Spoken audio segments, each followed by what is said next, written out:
Hey guys, today we make waffles.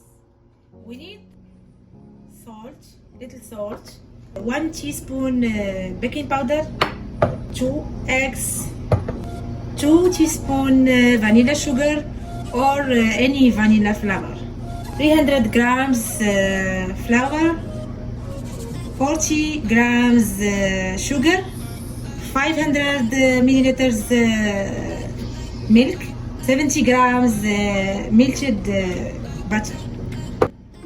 First we put eggs, little salt, vanilla sugar,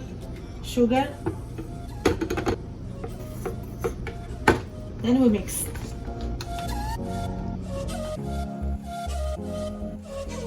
Then we put milk.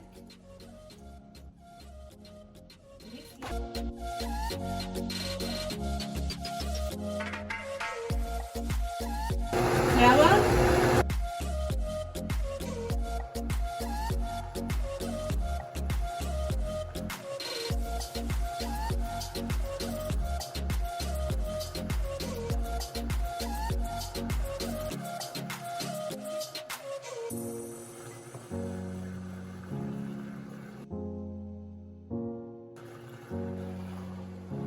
Last we put melted butter. Then we mix little. Then we put in a bowl. After we cover and we put in fridge for 1 hour.